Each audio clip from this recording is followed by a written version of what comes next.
His voice grew grim. It wants to silence the truth forever. My uncle sent it. He uses men, and he uses things that should never walk the earth. Yujunwa swallowed hard. What do we do? He turned to her, the only one who could see him clearly, and said, You must finish what we started.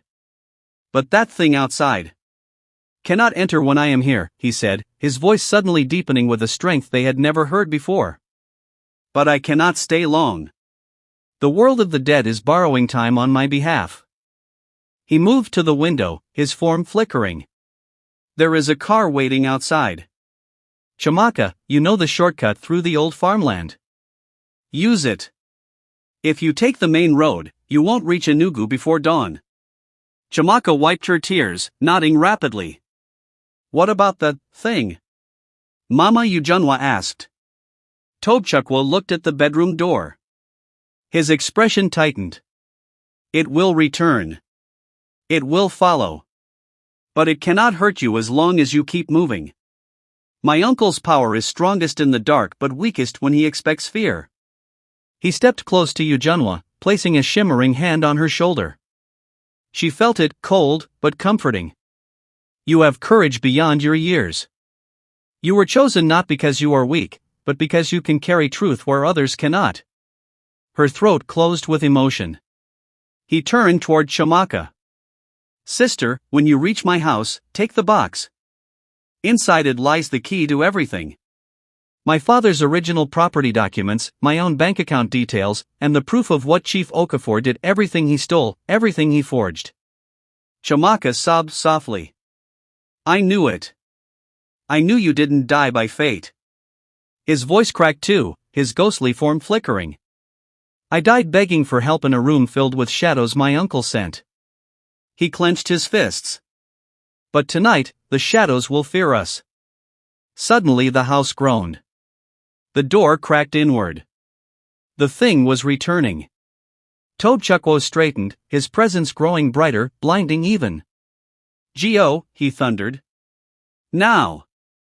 Mama Yujunwa grabbed the lantern, Yujunwa seized Chamaka's arm, and together they sprinted toward the back door.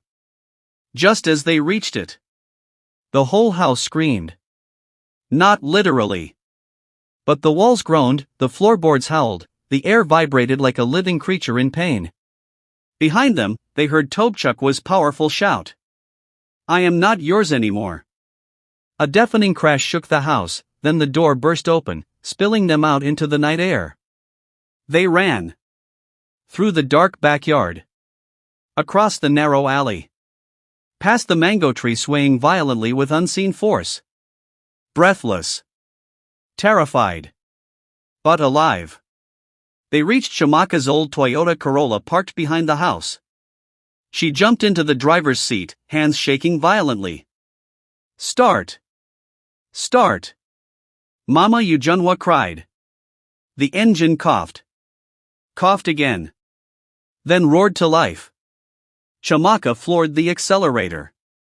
The car sped into the night, bouncing over the rough path, headlights cutting through the thick darkness. Only when they were far from the house did Mama Yujunwa whisper. What was that thing truly? Chamaka kept her eyes on the dirt road. A messenger of evil. Something my brother's uncle has been using for years. Yujunwa swallowed, whispering. Then we are not just fighting a man. No, Chamaka said, her voice cold with truth. We are fighting a man who has the dead on a leash. And as they disappeared into the night road toward Enugu, none of them realized that the shadow following them had not stopped. It had only grown stronger. And Chief Okafor, miles away in his mansion, opened his eyes from meditation, a dark smile stretching across his face. They have begun, he whispered. Let them come. The old Toyota Corolla tore down the narrow farmland path, its headlights slicing through thick curtains of night mist. The tires skidded over loose gravel, bumping violently as the road dipped and rose like the back of some sleeping beast. Inside the car, no one spoke. Fear sat between them like a fourth passenger, silent, suffocating, and heavy. Chamaka's knuckles were white around the steering wheel. Her breath came in short, shallow gasps. Beside her, Mama Yujunwa muttered quiet prayers, gripping the lantern to her chest even though it was no longer lit. In the back seat, Yujunwa stared out the window. The darkness outside did not move like normal night. Shadows crossed the fields in unnatural patterns, as if something unseen drifted alongside the car, keeping pace with them. Watching. Waiting. Is it still following us? She whispered. Mama Yujunwa's gaze flicked toward the window. Do not look. Do not give it attention. These things feed on fear. Chamaka swallowed. We just need to reach the main express road. Once we get out of this farmland, we will be safe. The car took a sharp turn. The farmland path suddenly widened, splitting into a T-junction. Chamaka slowed. What now? She whispered. There were no signposts. No landmarks. Only darkness stretching endlessly in both directions. Yujunwa leaned forward, listening, not with her ears, but with that strange part of her mind that had awakened since she first saw Tobchukwu. And then she felt it. A presence, a light one. Familiar. Protective. Her heart lifted slightly. She whispered, he's here. Chamaka and Mama Yujunwa both exhaled in relief. What is he saying? Mama asked. Yujunwa listened, focusing on the faint shimmer in the air. He says, take the left road. Chamaka didn't hesitate. She turned left and accelerated again. As the car sped forward, Yujunwa felt the protective presence strengthen, like invisible hands shielding them. The farmland gradually receded behind them, replaced by thicker vegetation. Palm trees lined the road, their fronds swaying in the faint breeze. Crickets chirped. Frogs croaked. Life returned to the atmosphere. Until they approached a narrow bridge. A small, wooden bridge. Too small. Too old. Too quiet. Chamaka slowed again. This bridge. I've never used it before, she whispered. Keep going, Yujunwa said softly. He's telling us the other path was a trap. Chamaka gripped the steering wheel tighter and began to ease the car across. Kriak. The wood groaned beneath them. Everyone held their breath. Kriek. Halfway across, a sudden gust of cold wind swept over the bridge, rattling it violently.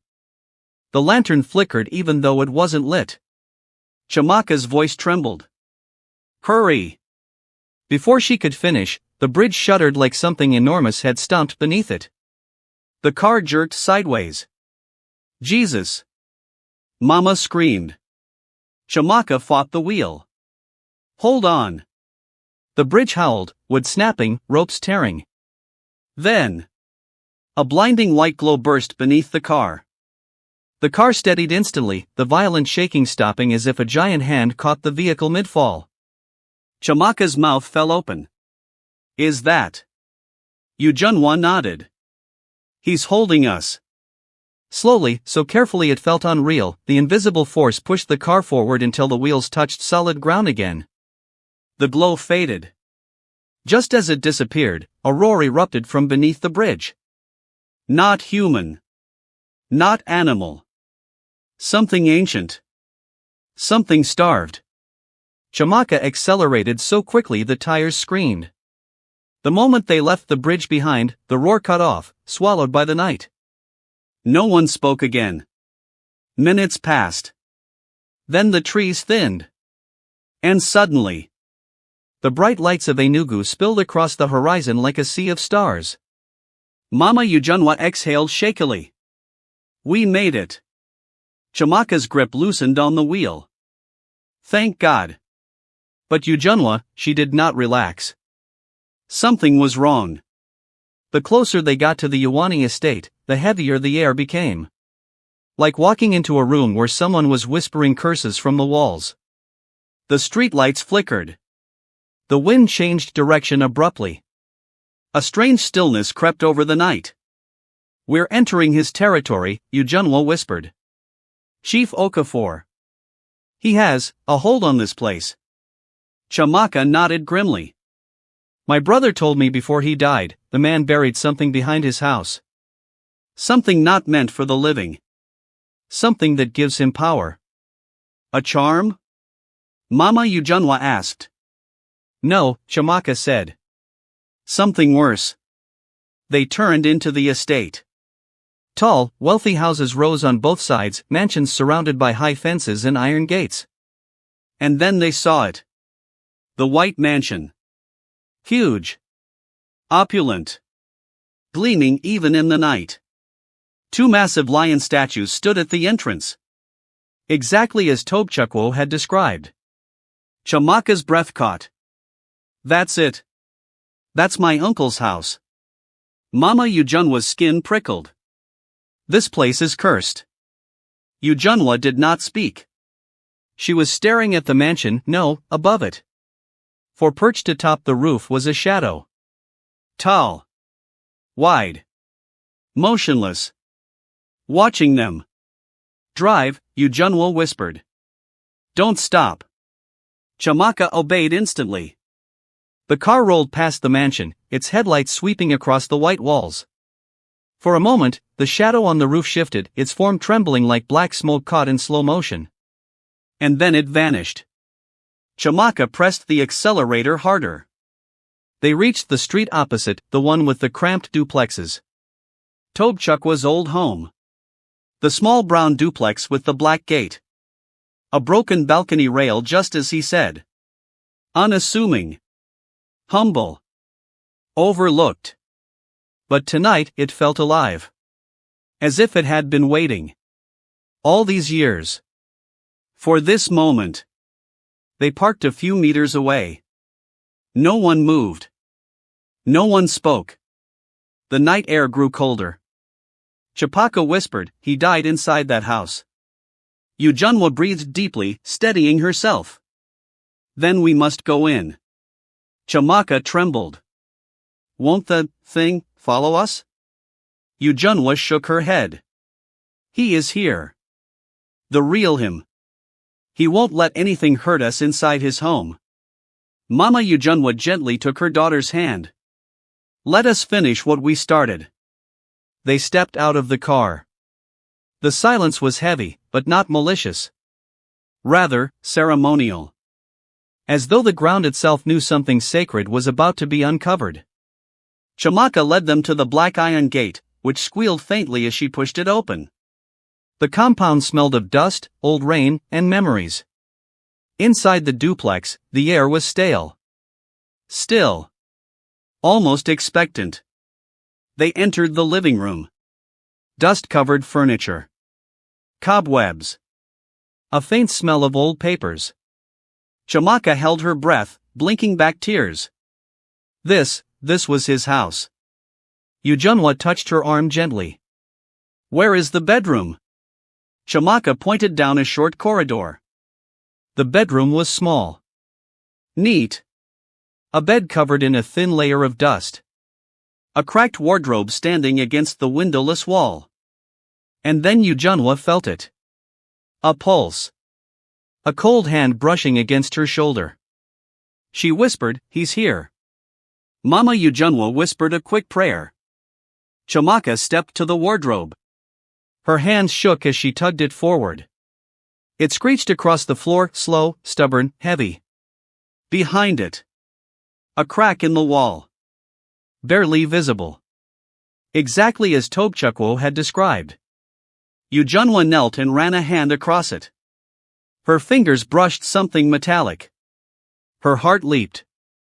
Here, she whispered. Help me pull it out. Chamaka and Mama knelt beside her. Together, they pulled. A small metal box slid out of the crack, rusted, dented, but intact. Chamaka sobbed softly. My brother's handwriting, his lock, he hid this himself. She opened the box. Inside. A stack of documents. Old. Faded. Some wrapped in nylon. A flash drive. Photographs. Bank papers. Signed agreements. Certificates. Deeds. A yellowed envelope marked. If I die, God knows why. Chamaka's hands trembled violently as she opened it.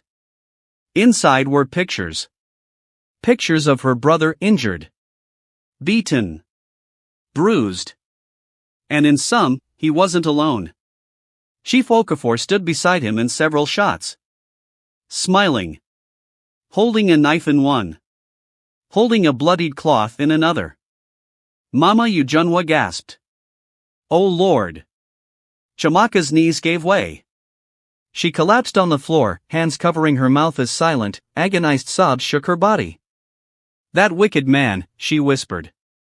"He killed my brother. He tortured him." Ujunwa felt her throat tighten. But there was something else. Something wrapped separately in a cloth. She picked it up. Unwrapped it. And froze. Inside was a small black stone, the kind used in ancient rituals. But this one was cracked in half. When she touched it, a cold rush spread up her arm. Chamaka's voice shook. "He used that on my brother. A binding charm." Ujunwa swallowed. This charm, when it cracked, it freed him. Mama Ujunwa's eyes widened. "But if we have it, it weakens Chief Okafor," Ujunwa whispered. Suddenly, the temperature dropped. The lantern flickered, though no one had touched it. A shadow passed across the room. And then, a strong, familiar presence filled the air. Tobchukwa's voice echoed softly. "Thank you, my sister." Chamaka burst into tears again. "Brother, we will fight for you. We will bring him down." His presence grew brighter. Stronger. "Take everything in that box," he said. "And run." Before anyone could ask why, the wall behind them cracked violently. A deep, guttural roar tore through the room. The lights flickered once, twice, then died completely. A cold, malevolent darkness surged into the house with the fury of a storm. Mama Ujunwa grabbed Ujunwa. "Move!" Chamaka seized the box. They sprinted down the corridor as the house shook violently behind them. A shadow burst from the cracked wall, a monstrous figure woven from pure blackness, taller than any man, its limbs long and twisted. It shrieked. A sound that scraped the soul. Tobchukwa's voice thundered. "Run!" They did. They reached the front door. Just as the shadow lunged. Just as its icy claws swept forward. Just as the night outside exploded in a blinding white glow. They leapt into the open air. The house behind them collapsed inward, walls cracking, roof caving, windows blowing out with a force that shook the street. A monstrous scream shook the night. Chamaka clutched the box. Mama shielded Ujunwa. The white light around them pulsed, stronger, brighter. Then vanished. Silence. Smoke drifted from the cracks in the house. Shadows slithered back into the darkness. Chamaka trembled. We need to go to the police. The government. Anyone who can stop that man." But Ujunwa shook her head slowly. Her eyes lifted toward the white mansion with the two lion statues. And she whispered words that chilled both women to their core. "No one can stop him." She held up the cracked ritual stone. "This fight started with the dead." Her voice hardened into something fierce, powerful, inevitable. "And it will end with them." The wind slapped the windows of the small Enugu lodge long before dawn, rattling the thin glass as if something outside wanted to come in. Amarachi woke first. She didn't bolt upright, she simply opened her eyes, fully alert, as though some unseen hand had tapped her shoulder. Her breath made a faint cloud in the strange early morning chill. Enugu was never this cold. She sat up slowly. "Bade, wake up." Bade stirred on the sofa, still in his clothes from the night before, exhaustion written across his face. "It's not even morning yet." "Exactly," she whispered. "Listen." He rubbed his eyes. Then he heard it too. Not wind. Whispers. Soft. Layered. Almost like a crowd murmuring from behind a wall, but the wall wasn't a wall, and the voices weren't entirely human. Bade stood immediately. The air inside the room grew heavier, thicker, as if soaked in old memories and older warnings. Amarachi swallowed. They followed us. No, Bade corrected, grabbing his bag. They found us. A sharp knock hit the door, once, twice, then a slow drag of fingers across the wood. Bade froze. Amarachi clutched her wrapper tighter around herself. The knocking stopped. Then, a whisper, unmistakable and close, slid under the door like smoke. Open. Amarachi's pulse stuttered. Don't answer it. I'm not planning to, Bade muttered, stepping back carefully. But something else happened. The door handle twitched. Jerked. Then turned. Bade grabbed Amarachi's wrist and pulled her behind him. Move back. The door creaked open half an inch. And then slammed shut again with a violent force that shook the entire lodge. The whispers stopped. Silence rushed in like a wave. Amarachi whispered, trembling, something, is protecting us. Bade nodded slowly. Yes. But we can't stay here another minute. They dressed quickly. Packed silently. Checked every window twice. And before the pale morning sun pushed away the lingering shadows, they slipped out of the lodge and into the waking city. The streets were wet from a sudden night rain. Okada men were just assembling. Smoke from early Akira stalls curled towards the sky. Enugu looked normal. But Amarachi felt something beneath the normalcy, a vibration, a tension, a threat watching from unseen corners. The library of dust and names. Bade led them to an old library deep in the city, one he said his grandfather once used when researching ancestral matters. It didn't look like a place where knowledge flourished. The building sagged under its own weight. Iron bars covered the windows. A faded sign above the entrance read, National Archives Eastern Division. Amarachi hesitated. Are you sure this is the place? Yes, Bade replied. This is where the old custodians used to hide knowledge that didn't fit into the modern world. He pushed the door. It groaned open, dust spilling into the sunlight. A single elderly man sat behind a curved wooden desk, spectacles low on his nose, staring at them without blinking. You're late, he said. Amarachi blinked. Late, for what? For the truth, the man replied simply, as if the answer were obvious. Follow me. He shuffled deeper into the archives. Bade and Amarachi exchanged a startled glance, then followed. The library smelled like mildew, old cloth, and forgotten secrets. Books towered in chaotic columns, almost swallowing the walkways. Some titles were in English. Others in faded Igbo, Yoruba, and languages neither of them recognized. The old man finally stopped at a locked room. He pulled out a key that looked older than the building. As the door opened, a cold wave swept over them. Inside was a single table. And on it, a stone tablet. Faint markings etched across its surface glowed softly as though remembering a different world. Amarachi's breath caught. This is the symbol that was on my mother's necklace. Yes, the old man murmured. Because your mother was not who you thought she was. Amarachi's knees weakened. Bade caught her arm. What do you know? Bade demanded. The old man lifted his eyes that held decades of buried knowledge. I know the origin of her bloodline, he said. And why she died. Amarachi felt something break open inside her. Tell me. The old man pressed a palm to the tablet. It responded, glowing brighter. Then he spoke. The women of your mother's lineage were watchers, keepers between the living world and the realm that whispers behind it. They were chosen. Marked. And hunted. Amarachi trembled. Hunted, by who? By spirits who hate balance, he whispered. By forces that want the gateways unchecked. By entities that feed on fear and chaos. Bade clenched his jaw. The same ones following her now. The old man nodded. Yes. Amarachi stepped closer to the tablet, as though pulled by an invisible tether. If she was a watcher, does that mean I? Yes, the old man said. You inherited the gift. Or the curse. Depending on who is using it. Amarachi shut her eyes as tears formed. All my life. I thought her death was an accident.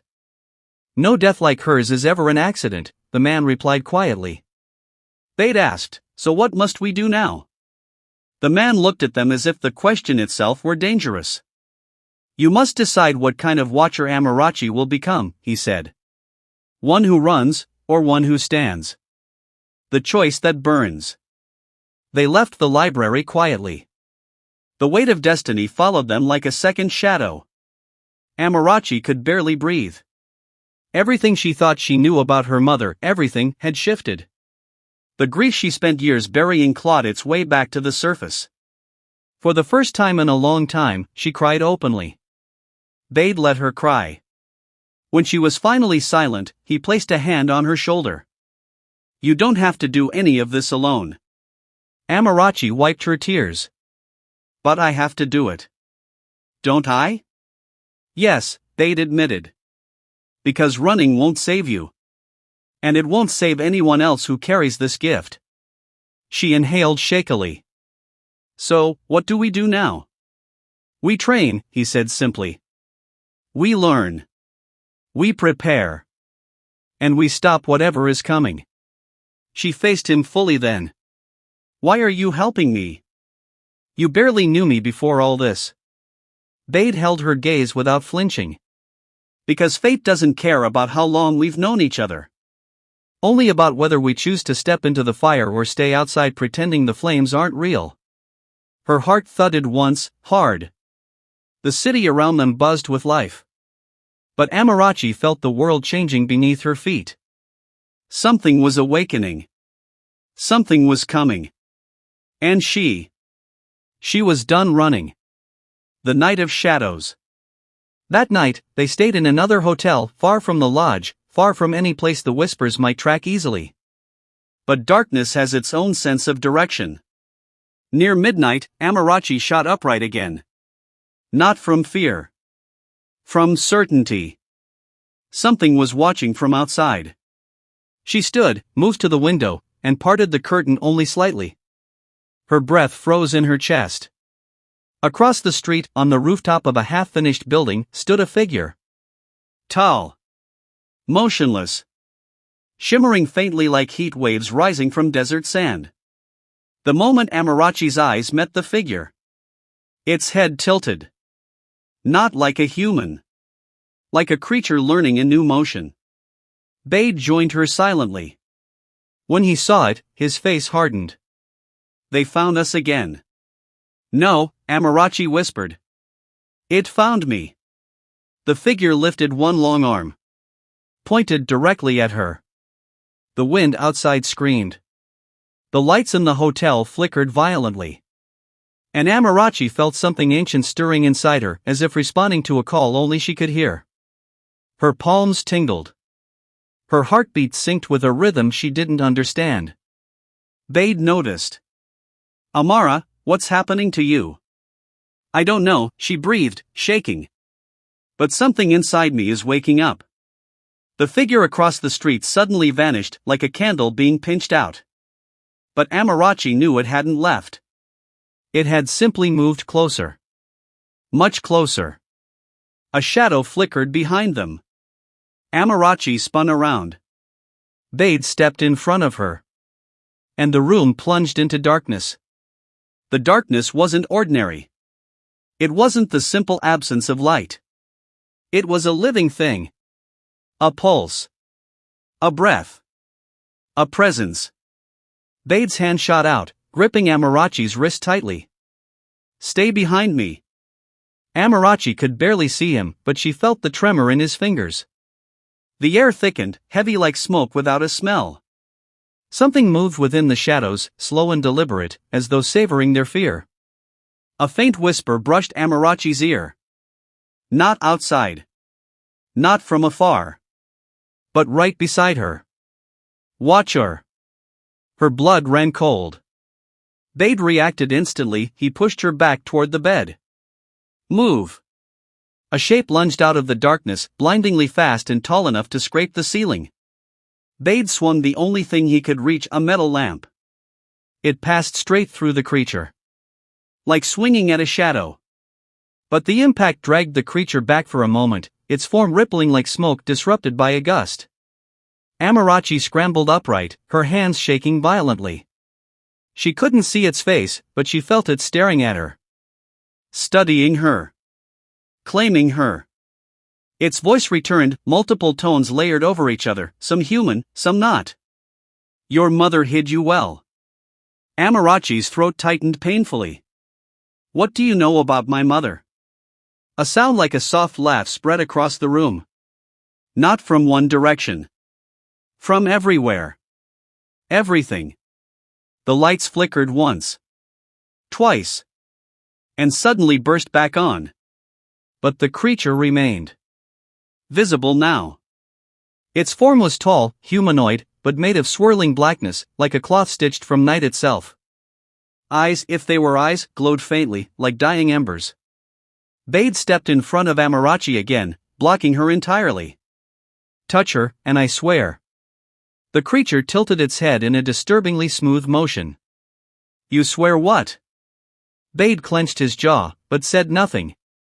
Humans didn't make threats to beings like this. Not if they wanted to live. The creature drifted forward, its lower half dissolving and reforming with every step. Amarachi felt her heartbeat pounding, not from fear, but from something else. Something inside her chest pushing upward, like a fire building, demanding to be released. The creature paused, as if sensing her awakening. Its voice softened, almost reverent. Yes, just like her. Her voice broke. Just like who? Your mother. A flash hit Amarachi's mind, her mother's face, not as she remembered it, but younger, fierce, standing in the forest with something glowing in her palm. Amarachi gasped. Her knees buckled. Bade grabbed her waist, helping her stand. Amara, stay with me. Talk to me. But Amarachi's eyes had gone distant, unfocused. She was hearing something else. A woman's voice. Soft. Familiar. Her mother's voice. Amara, run. The creature hissed, its form vibrating violently. She interferes even now. Amarachi's head snapped up, fury slicing through her fear. Leave her out of this. Her voice cracked like a whip. The lamp glass shattered instantly. The creature staggered back, not far, not fearfully, but enough to show that Amarachi's outburst had force behind it. Bade's eyes widened. Amara, you just. She didn't have time to respond. The creature surged forward again, faster, angrier. It reached for her. Its hand, made of black smoke and frost, hovered inches from her chest. Bade yelled and tried to strike it again, but it slammed him into the wall as if he weighed nothing. Bade, she screamed, rushing to him. He hit the floor and groaned, half-conscious.